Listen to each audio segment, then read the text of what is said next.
explicarles algunas cosas que cuando yo empecé a trabajar en ellas no lo eran para nada. Como bien dijo Ramiro, el acercamiento al tema que vamos a tratar hoy se produjo a partir de alguna intervención en materia de medio ambiente. Concretamente, yo empecé a trabajar con el tema de las plantas de celulosa cuando apareció formalmente la primera planta de celulosa, que era la planta de ENCE, una empresa de capitales españoles. En aquel momento, año 2003, fue autorizada ambientalmente para instalarse muy cerca de Fray Bentos. Llegó a instalar un puerto que fue inicialmente para la exportación de chips, pero donde se pensaba colocar también la planta de celulosa. Viniendo del lado argentino, ustedes cruzan el puente, allí en Fray Bentos, y a mano izquierda van a observar la explanada donde está todavía el puerto de ENCE, más allá de que ENCE se retiró después del país, y allí se iba a colocar la planta de celulosa. Si ustedes miran a la margen, hacia la derecha, miran aguas abajo, allí está instalada Bodnia. O sea que era una planta de celulosa que se iba a instalar muy cercana a Bodnia. Se hablaba en aquel momento de 600.000 toneladas que iba a ser su producción. Bodnia en definitiva arrancó con 1.100.000 toneladas y actualmente está arriba de 1.300.000, 400.000 toneladas. O sea que era una planta de un porte un poco inferior en sus anuncios a lo que suponía Bodnia en aquel momento. El proceso que nosotros iniciamos, un proceso civil, intentando impedir la instalación de la planta de celulosa, se concluyó porque la ENCE en determinado momento, por distintas circunstancias, decide abandonar el proyecto. Esencialmente dos cosas lo impulsaron: problemas económicos, algunos errores logísticos, como creer que buques de gran calado podían llegar por el río Uruguay hasta ese punto. Incluso se cuenta una anécdota que un buque quiso arribar a ese punto y el armador japonés llamaba constantemente al capitán del barco, porque el barco apenas si pudo llegar, sin carga, con lo cual era imposible cargar ese buque con chips y pretender volver por el río Uruguay. Bodnia aprendió de eso y entonces estableció, cuando instaló su proyecto 2 años después, la autorización de Bodnia es en el 2005, la instalación se produce en 2007-2008, pero aprendió de ese error y entonces estableció un sistema de barcazas que van hasta Nueva Palmira y ahí llegan los buques de gran calado. Esas barcazas bajan celulosa y después vuelven con productos químicos por el río Uruguay. Pero aprendió del error de ENCE. Ese error de ENCE le costó, por supuesto, a la directora de ENCE acá en el Uruguay, y al mismo tiempo hubo un factor político que ocurrió en este tema. ENCE era un proyecto que tenía al menos una buena acogida por parte de 2 partidos políticos que en ese momento estaban en el gobierno. Al perder esos partidos políticos el gobierno y ganar el actual partido político en el poder, Bodnia ganó espacio, y Bodnia era un negocio del Frente Amplio, y Bodnia se instaló en el Uruguay con una comodidad muy grande, más allá de que el proyecto fue autorizado ambientalmente de Bodnia allá el 18 de febrero del 2005, 12 días antes del cambio de gobierno, 12 días antes de que el presidente Valle la presidencia. Pero ese cambio político influyó. ENCE, que era la favorita de los gobiernos anteriores, había perdido ese favoritismo, había sido autorizada en el 2003, sin embargo una que fue autorizada en el 2005 le pasó por arriba y consiguió instalar el proyecto. Simplemente para terminar esta introducción, toda la forestación de ENCE en determinado momento es comprada por Stora Enso, que es en definitiva Montes del Plata junto con Arauco, la que se instala aguas abajo ya al comienzo del río de la Plata, la segunda planta de celulosa. Y ahora tenemos el anuncio de una tercera planta de celulosa de UPM, que sustituyó más en el rubro accionario a Bodnia en su primera instalación. Cuando yo presenté la demanda con respecto a Bodnia 1, por llamarlo de alguna manera, allá en el 2005, finales del 2000, septiembre del 2005, yo hablé de que el Estado se había vuelto socio de la industria de la celulosa. Lo dije un poco casi en forma intuitiva, en función de una cantidad de informaciones que surgían de aquel momento. Se hablaba, me acuerdo por entonces, medio ambiente que se estaba negociando con la empresa. Y bueno, cuando el Estado negociaba con la empresa, cuando los intereses del Estado se alineaban perfectamente con los intereses de una empresa privada, yo dije, bueno, el Estado en realidad se ha vuelto un socio, una especie de socio de hecho, un socio gestor, un individuo del Estado que va a favorecer la instalación de esta industria, que permanentemente está alentando la llegada de esta industria al país. Confieso que esa fue la primera hipótesis de trabajo que yo me planteé, pero allá por el año 2008 surge un decreto, el decreto 477 del 2008, un decreto que tiene una trascendencia importante porque es la primera vez que en Uruguay se habla de los contratos de inversión. ¿Qué era este decreto? Pretendía ser un decreto reglamentario de la ley de inversiones. Sin embargo, uno leía la ley de inversiones y en ninguna parte de la ley de inversiones se hablaba de un contrato de inversión.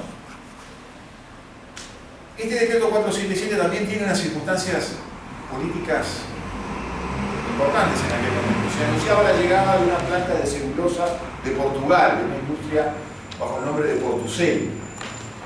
La empresa que pretendía instalarse supuestamente en la laguna Merín, no se sabía mucho si se iba a instalar del lado uruguayo o del lado brasileño. Yo siempre he anunciado de que va a haber plantas de celulosa sobre la laguna Merín en algún momento, posiblemente del lado brasileño, pero va a haber plantas de celulosa porque es una fuente de agua dulce muy importante que tarde o temprano va a ser utilizada para suministro de esta actividad.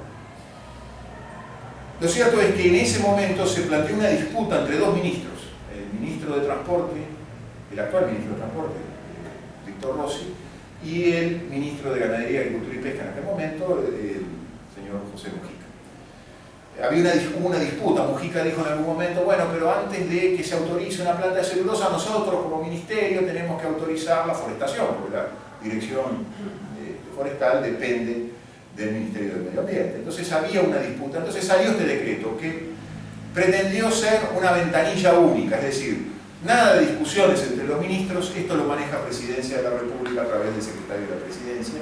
A las inversiones que superen determinado monto, muy alto, va a haber un contrato de inversión y ese contrato de inversión, esa negociación de ese contrato de inversión lo va a manejar la Presidencia de la República. Por eso les digo, ventanilla única para concentrarme.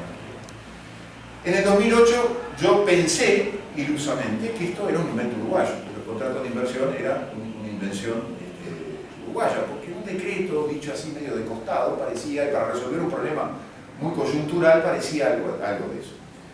Me quedé esperando porque esto confirmaba mi tesis del Estado socio de la industria de la celulosa, pero ya lo confirmaba con la existencia de un contrato. Entonces me quedé esperando a ver cuándo se iba a firmar o cuándo se iba a poner en evidencia el primer contrato. El primer contrato se empieza a hablar de la negociación de contratos de inversión, concretamente en el 2010, y se habla de dos en aquel momento. Uno con Aratirí, la industria de extracción minera, que se va a instalar del otro lado del país, al lado opuesto está instalada la industria de la celulosa, por decirlo de alguna manera. Y otro era la negociación del contrato con Montes del Plata, es decir, ese consorcio integrado por Stora Enso, Sueco Finlandesa y Arauco, empresa chilena, que se termina instalando en el 2011, mejor dicho, en el 2011 se le da la autorización ambiental y al mismo tiempo el contrato de inversión. Allí es curioso porque la autorización ambiental se dio prácticamente 10 o 12 días antes de lo que se firmó el contrato de inversión, para decir que eran cosas independientes, aunque todos sabíamos que estaban íntimamente vinculadas. Se firma el contrato de inversión, primer contrato de inversión en el 2011, un contrato que tenía en su cláusula quinta una manifestación de secreto, de confidencialidad. Eso, nosotros iniciamos un procedimiento, habíamos iniciado previamente un procedimiento, pedimos, nos llevó 6 meses hasta conseguir que esa cláusula de confidencialidad fuera dejada sin efecto. Una particularidad, originalmente nosotros pedimos que se dejara sin efecto la cláusula de confidencialidad al gobierno, ¿no? A la Presidencia de la República y a los ministros, a los ministerios respectivos. En una segunda intimación ya solicitamos que esa intimación a que se dejara sin efecto esa cláusula de confidencialidad fuera también, además del gobierno, dirigida a la empresa.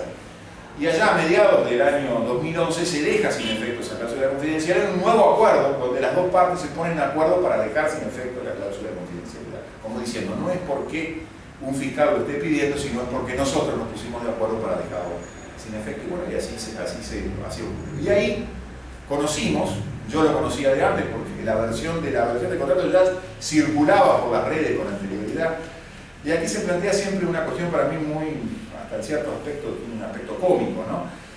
¿Hasta dónde funcionan las confidencialidades esas? ¿Para quiénes son las confidencialidades?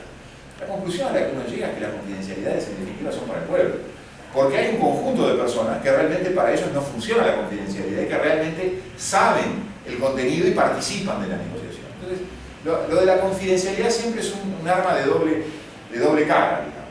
Bueno, contrato de inversión. Conocimos por primera vez el contenido de un contrato de inversión, que es el contrato de Montes del Plata.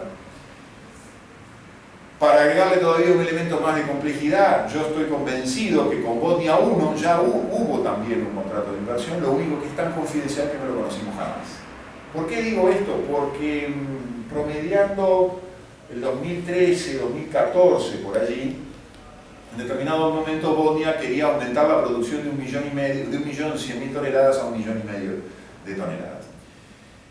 En algún trascendido de prensa surgió que el gobierno dijo que iba a estudiar el contrato a los efectos de saber si el contrato le permitía negarse al aumento de producción. ¿Por qué había un problema con el aumento o no de la producción? Porque a partir del conflicto de La Haya había quedado claro que se había autorizado la instalación de una planta de celulosa. Si bien no estaba directamente en la sentencia del Tribunal de La Haya, quedaba muy claro que era una planta de celulosa y no dos.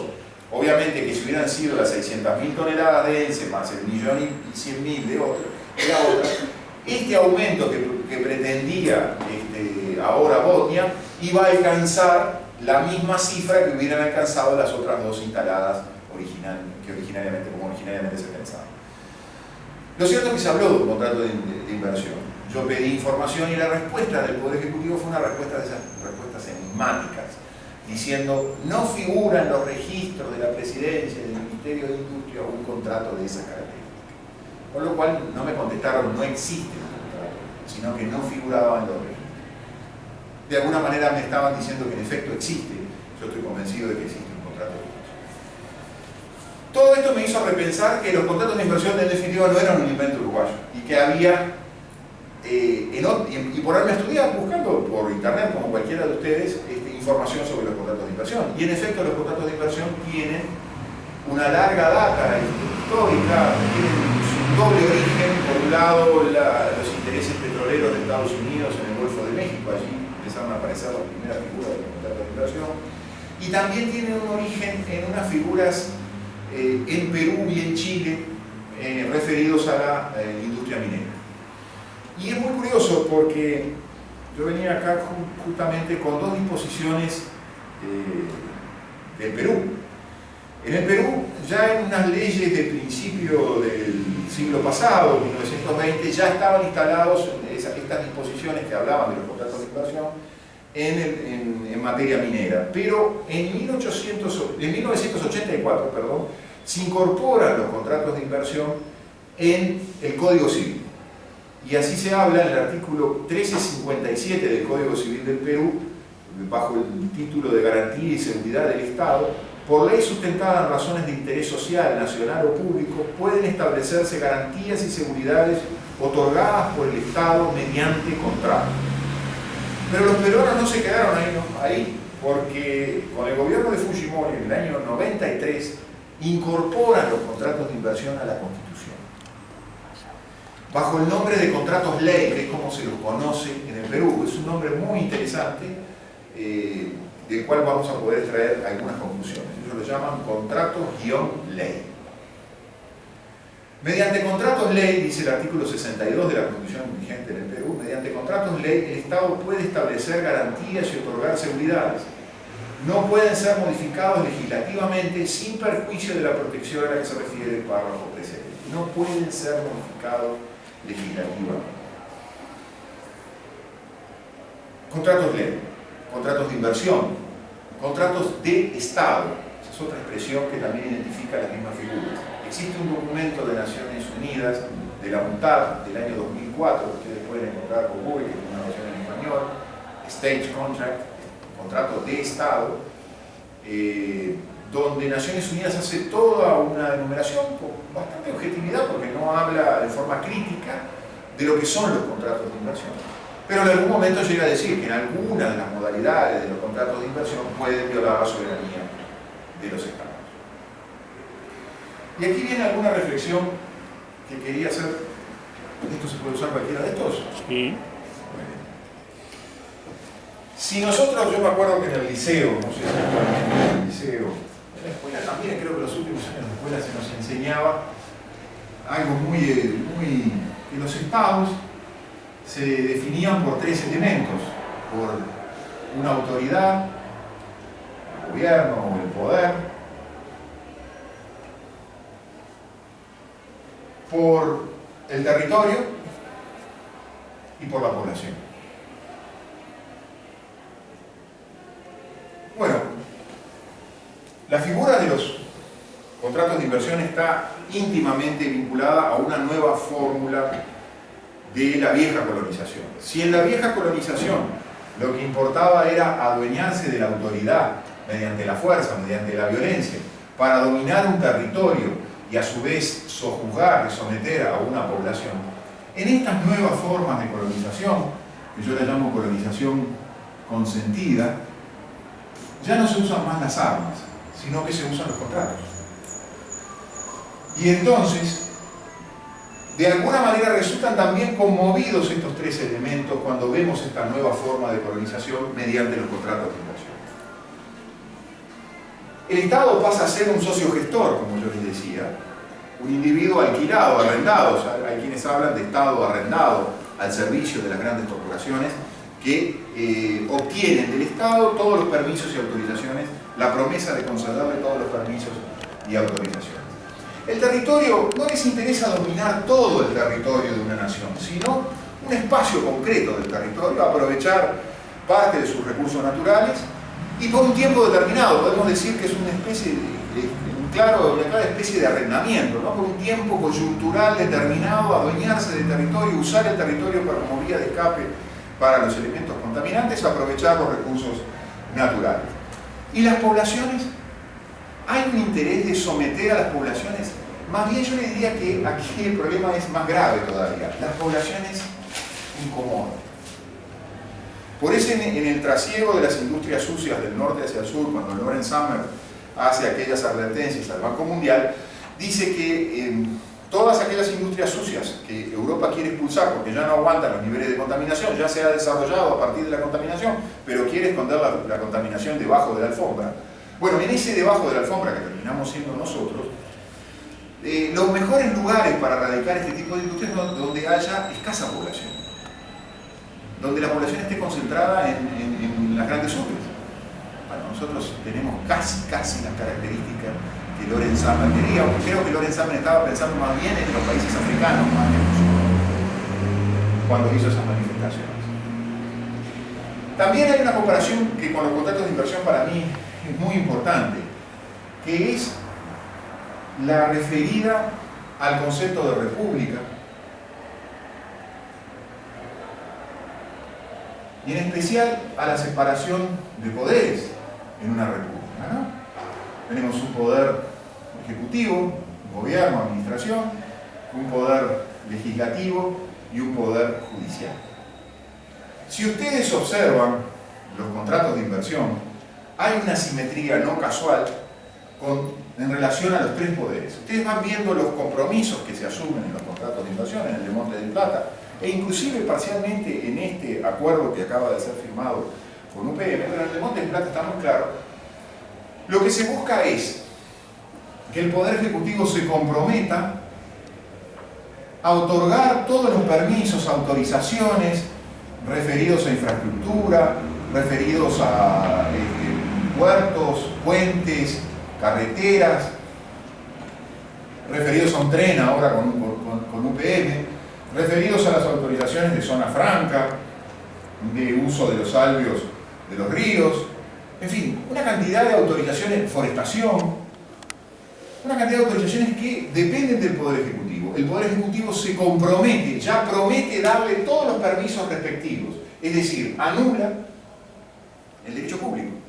Todos los procedimientos pasan a ser una cosa sin sentido, en la medida que el Poder Ejecutivo de por sí ya se compromete a otorgar permisos en todos estos ámbitos.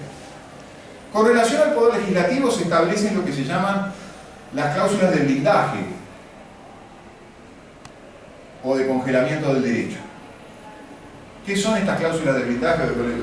Las que nos definen a los contratos de inversión como un contrato ley. ¿Cómo? El Poder Ejecutivo se compromete a que toda legislación, pero no solo la legislación, sino toda actividad que puedan ser decretos o resoluciones administrativas, pero esencialmente a que toda legislación que se promulgue después de la firma del contrato no va a perjudicar los intereses de la inversión. Y para el caso que los perjudique, el Poder Ejecutivo va a buscar una forma de compensar o de indemnizar ese perjuicio que le ocasiona a la industria amparada bajo un contrato de inversión. ¿Qué es lo que pasa aquí? Ya hemos tenido experiencias con el impuesto a la tierra, con el impuesto a primaria, cuando se quiso legislar con aspectos que podían incluir a la industria de la forestación, a la actividad forestal o a la propia industria de la celulosa, lo que se hizo fue ir a consultar a la empresa para decirle, ¿te perjudica o no te perjudica? ¿Puedo legislar o no puedo legislar? Fíjense ustedes lo que provocan los contratos ley. Los contratos ley provocan un derecho que nace del contrato pero que no tiene fuente democrática. Porque no es un derecho basado en la voluntad popular, sino que es un derecho basado en un contrato firmado con una empresa privada.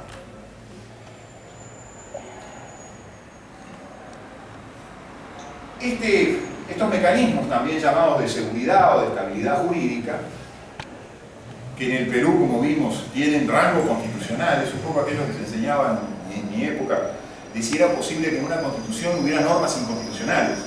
Es decir, si una constitución podría suicidarse, ¿no? Podría establecer mecanismos por los cuales, entre otras cosas, derrumbar el principio derrumbar el concepto de república, derrumbar el principio de igualdad, derrumbar el concepto de democracia.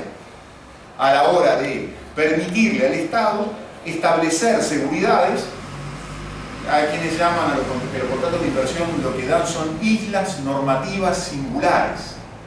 Bueno, islas normativas singulares son los viejos y queridos privilegios o prebendas, los viejos títulos nobiliarios, prohibidos no solo en nuestra Constitución por el artículo 8 que habla del principio de igualdad ante la ley, sino prohibidos por el artículo 9 que habla de la prohibición de los títulos nobiliarios. Una de las razones por las cuales nació la República, el repudio a los títulos nobiliarios, a los títulos que daban prebendas y privilegios a determinados sujetos en detrimento de otros, porque en estos temas de las seguridades jurídicas pasa lo mismo que pasa en materia de libertad. Si le damos más libertad a unos que a otros, si le damos más seguridades a unos que a otros, obviamente estamos creando sujetos con más derechos que otros sujetos y estamos violando el principio de igualdad. Pero esto no queda, en los contratos de inversión no queda ahí, porque al mismo tiempo, ¿qué pasa con el Poder Judicial? Bueno, el Poder Judicial se lo desplaza. ¿Cómo se lo desplaza? Con las cláusulas de prórroga de jurisdicción.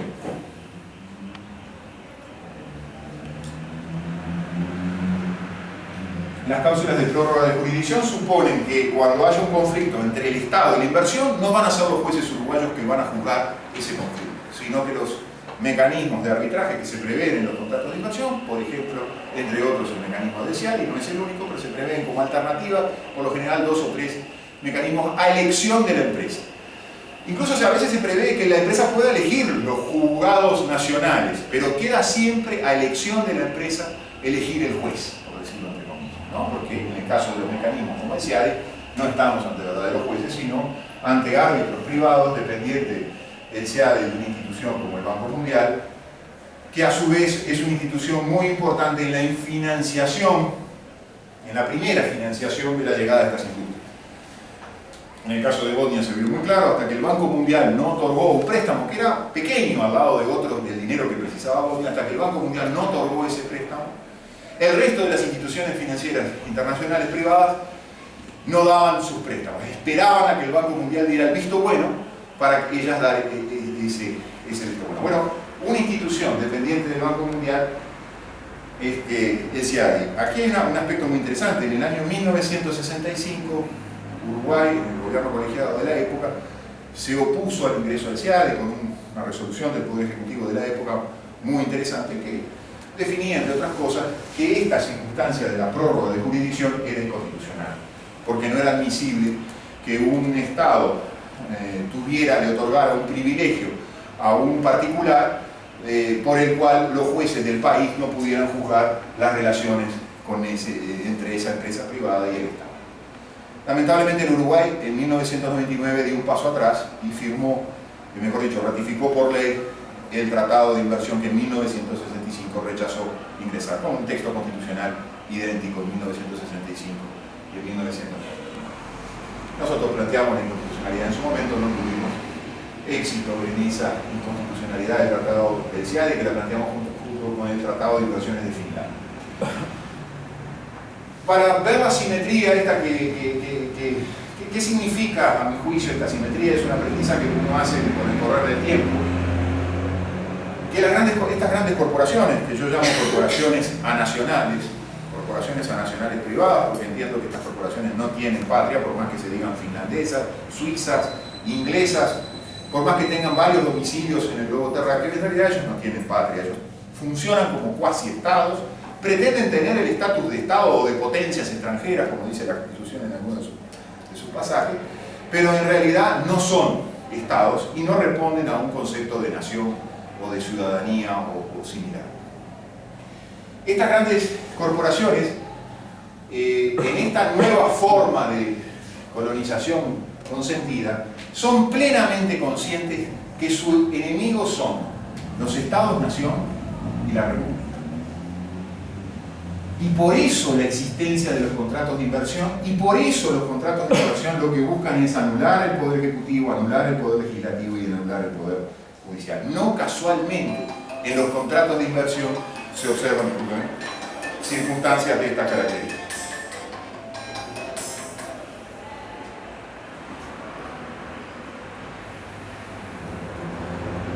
No casualmente, les decía, los contratos están hechos para anular la República.